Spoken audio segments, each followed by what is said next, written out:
नमस्कार, स्वागत है आप सभी का हमारे चैनल सुविद्या में। बहुत खोजा किताबों में मगर न पाया जो बुजुर्गों ने अपने अनुभव से सिखाया। तो आज मैं आपका परिचय करवाना चाहती हूँ जगदीश चंद्र चौधरी जी से, जिन्होंने उच्च शिक्षा के क्षेत्र में लंबे समय तक कार्य किया है। नमस्ते सर। नमस्कार। सर का अगर मैं परिचय दूँ तो सर ने इंग्लिश सब्जेक्ट जो है एज अ टीचर ही taught in Government of Rajasthan for 10 years and then joined NCERT at Regional College of Education Ajmer for 17 years and then he worked as field advisor NCERT for the state of Gujarat at Ahmedabad and retired from that position at the beginning of 21st century with 33 years of service in 2001. तो एक great achievement आपने पाया है और शिक्षा के क्षेत्र में इतने लंबे समय तक आप जुड़े रहे हैं, तो बहुत अच्छा लग रहा है सर आपके साथ बैठकर। तो सबसे पहले तो मैं ये जानना चाहती हूँ कि आपका स्वधर्म ही पढ़ना पढ़ाना रहा है, तो आप हमेशा से यही चाहते थे या आपके जीवन का मकसद कुछ और बनना था और लेकिन समय के साथ फिर आप ये बन गए? My father was a guard in railways and therefore I wanted to be a railwayman in the beginning. लेकिन बाद में कुछ ऐसा हुआ कि मैं काफ़ी लेट स्टेज पे टीचर बना एट द एज ऑफ 24। तब तक मेरे को पढ़ने का शौक लग गया था और फिर मैं नियमित रूप से पढ़ने लगा। तो टीचर होना मेरा प्रारंभिक मकसद नहीं था, ये तो परिस्थितियों के कारण शिक्षक होना मेरा मकसद बना। आप क्या समझते हैं कि आप एक इंग्लिश के टीचर रहे हैं, तो इंग्लिश ने एजुकेशन को किस हद तक प्रभावित किया है? काफ़ी हद तक प्रभावित किया। पहले तो मिडिल क्लास फैमिलीज में पढ़ने का अर्थ ये होता था कि आप पढ़ लीजिए, पढ़ने लिखने के बाद आपकी नौकरी लग जाएगी और आपकी ज़िंदगी आराम से गुजर जाएगी। उस समय की पढ़ाई में अंग्रेजी की वैल्यू इसीलिए थी क्योंकि अंग्रेजी अनिवार्य थी और पाठ्य पुस्तकों आदि का निर्माण भी उस प्रकार से नहीं होता था जैसे आज होता है। इस कारण अंग्रेजी की वैल्यू भी थी। रेलवेज में, दूसरे विभागों में, सरकारी दफ्तरों में सब जगह अंग्रेजी का इस्तेमाल होता था, इसलिए अंग्रेजी जानने वालों को जल्दी से नौकरी मिल जाती थी। And my next question is, what change do you see in the field of education in the beginning of your career and today? Earlier, education was a means to a good life. You got an employment and employment will help you to better your living conditions. Therefore, education was a bridge to attain a good life.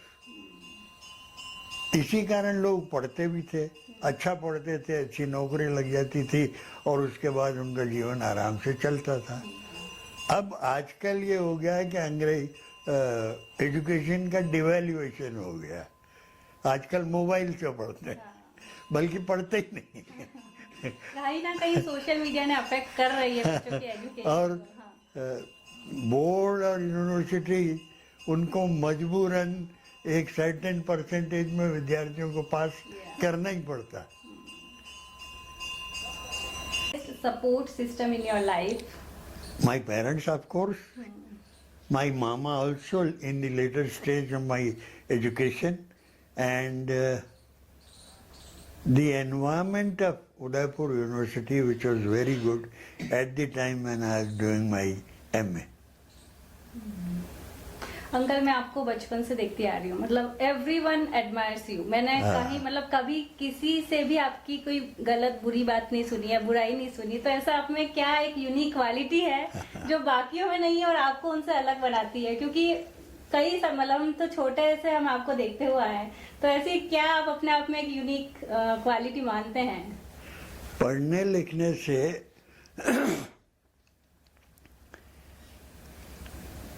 आपके व्यक्तित्व में परिवर्तन आता है। हर मनुष्य किसी न किसी समूह का सदस्य होता है, मैं भी हूँ। नाथद्वारा में हमारी जाति के समूह में मैं भी एक व्यक्ति हूँ। तो आप जब मुझे देखेंगे तो आपको कुछ अलग नजर आता है। वो अलग क्या है कि समूह की जो क्वालिटीज हैं या समूह के जो लक्षण है वो मेरे में दिखाई नहीं देते। क्योंकि मेरे में वो लक्षण दिखाई नहीं देते, इसलिए देखने वालों को ऐसा लगता है कि नहीं, ये आदमी कुछ अलग है। रहन सहन, पढ़ना लिखना, अपना समय किस प्रकार से बिताना, क्या करना क्या नहीं करना, इन सब बातों के आधार पे आपका व्यक्तित्व बनता है। और उस व्यक्तित्व को बनाए रखने के लिए आपको निरंतर प्रयास करना पड़ता है। आपकी उम्र के जो बच्चे हैं, लड़कियां और लड़के, उनके लिए उनको आवश्यकता है किसी रोल मॉडल की। बहुसंख्य रूप में लड़के लड़कियां फिल्मी सितारों को अपना रोल मॉडल मानते हैं। दिलीप कुमार है, उसकी नकल करेंगे, शाहरुख खान की नकल करेंगे, काजल की नकल करेंगे या उसके अनुसार उसके जैसा व्यवहार करेंगे।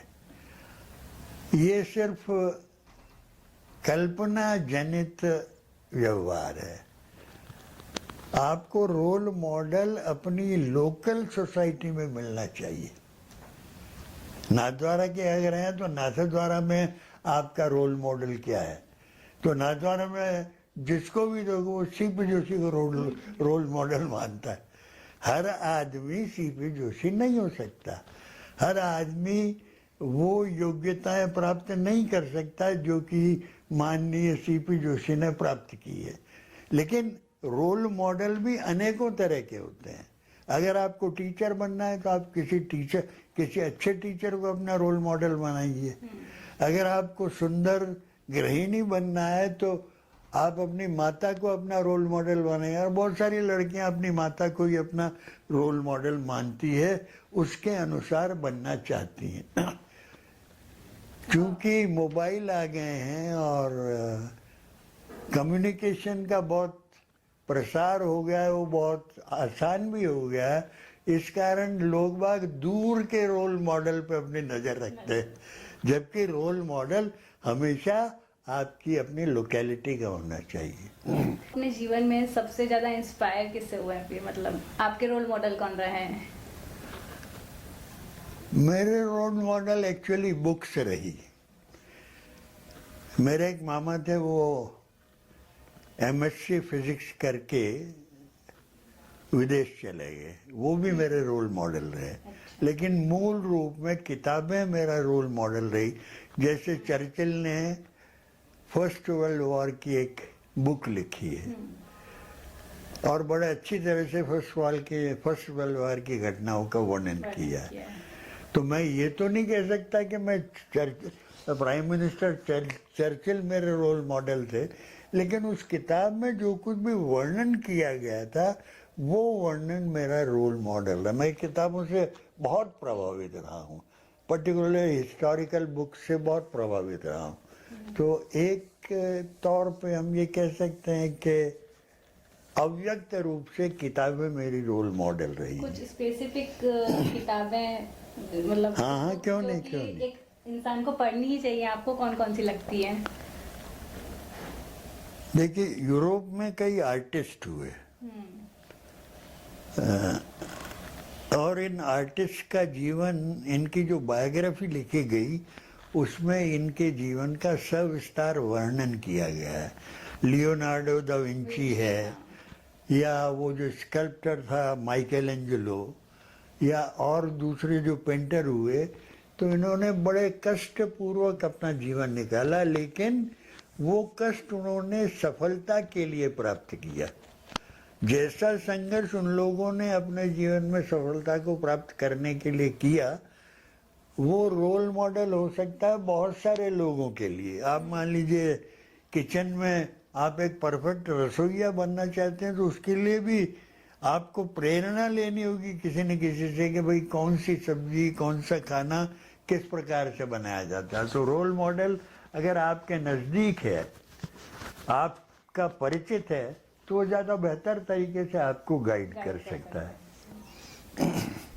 आप कर्मा पुनर्जन्म इनमें विश्वास रखते नहीं, हैं? नहीं, नहीं। अच्छा। तो अब इसी जन्म में बहुत इसी जन्म में कर्म आपके इसी जन्म में आपको परिणाम दे देते हैं। आपने अगर अच्छे कर्म किए हैं तो आपको अच्छा फल मिलेगा। आपने अगर बुरे कर्म किए हैं, आप जलते हैं, ईर्ष्या करते हैं, दूसरे की निंदा करते रहते हैं, तो अगर आपके समय का एक मेजर पार्ट इसी प्रकार इन कामों में जाता है तो फिर आप प्रोग्रेस नहीं कर सकते। अगर आप प्रोग्रेस नहीं कर पाएंगे तो आपका परिवार भी आपके साथ साथ कष्ट पाएगा। उनको ऐसी कोई प्रेरणा नहीं मिलेगी कि वे अपने जीवन में आगे बढ़ें। मुझे ये कहते हुए बहुत खुशी हो रही है कि आपके परिवार में आप 3 बहनों ने बहुत अच्छी प्रोग्रेस की है। तो आपने अपने पिता से प्रेरणा ली होगी, अपनी माता से प्रेरणा ली होगी, अपने किसी अन्य रिश्तेदारों से प्रेरणा लोगी, जिससे कि आप एक साधारण व्यक्ति से अलग हट करके कुछ अन्य बनने जा रहे हैं। और आपको ऐसा लगता है कि जैसे जीवन में जैसे जैसे हम आगे बढ़ते जाते हैं तो हमारी जो सोच है या फिर अलग अलग फेजेस आते हैं। एक टाइम होता है कि हमको बहुत लगता है कि हमें पैसे कमाना है, फिर एक टाइम आता है कि हमें नैतिक जीवन जीतना है, फिर ऐसा लगता है अध्यात्म की ओर बढ़ना है। तो वास्तव में भी ऐसा होता है या फिर वो व्यक्ति पर डिपेंड करता है? नहीं, इसका एक कोर्स तो है ही है। आप पढ़ते हैं, पढ़ करके नौकरी करते हैं, व्यवसाय करते हैं, नैतिकता का पालन करते हैं, करना भी चाहिए। और आगे जाकर के जो आपके जीवन का ध्येय, मेरी समझ में आपके जीवन का ध्येय एक अच्छा नागरिक बनना है। आप अपने समाज के एक अच्छे सदस्य हैं। आपके अच्छे होने से आपका समाज प्रोग्रेस करेगा, आपका घर भी प्रोग्रेस करेगा, आपके मित्र भी प्रोग्रेस करेंगे। और जब हम इस प्रकार से दूसरों की प्रोग्रेस का कारण बनते हैं तो हम अपने आप में संतुष्ट महसूस करते हैं। And wish you still want to fulfil? अब तो इस स्टेज पे विश तो कुछ नहीं है। ये ज़रूर है कि मैं अपना ये समय, आखिरी समय बहुत शांति के साथ में बिताना चाहता हूँ। अब मेरी ऐसी कोई इच्छा नहीं है कि मैं मटीरियली प्रोग्रेस करूं, स्पिरिचुअली। और लेकिन मेरा जो परिवार है, मेरी पुत्री है, उसकी पुत्री है, यानी मेरी दोहिती है, मैं ये चाहूँगा कि ये अपने जीवन में एक अच्छा नागरिक बने, अच्छी पढ़ाई करे और अपने जीवन में संतुष्टि को प्राप्त करने की कोशिश करे। और बाकी जो यूथ है, आप उसको क्या संदेश देना चाहेंगे? यूथ तो आजकल संदेश मानने की कंडीशन में नहीं है। वो मोबाइल में लगे रहते हैं, घूमने घामने में लगे रहते हैं, खाना खाने में लगे रहते हैं। नहीं, फिर भी एक बड़े लेवल पे कई लोगों में चेंज। और दूसरी बात ये है कि यूथ का जो परसेप्शन है कि पढ़ाई लिखाई करने से कुछ खास नहीं होता है, उनका भविष्य पढ़ने लिखने से नहीं बनेगा, ये उनका परसेप्शन और किसी हद तक सही भी है। इसलिए वो अपने लिए अलग अलग तरह के रास्ते ढूंढ रहे हैं जिसके द्वारा वो जीवन में सेटल हो सकें और अपना जीवन अच्छी तरह से चला सकें। मेरा यही कहना है कि पढ़ना कोई ज़रूरी नहीं है, क्योंकि पढ़ने में वो परिस्थितियां नहीं होती जो कि आपको जीवन में मिलती है।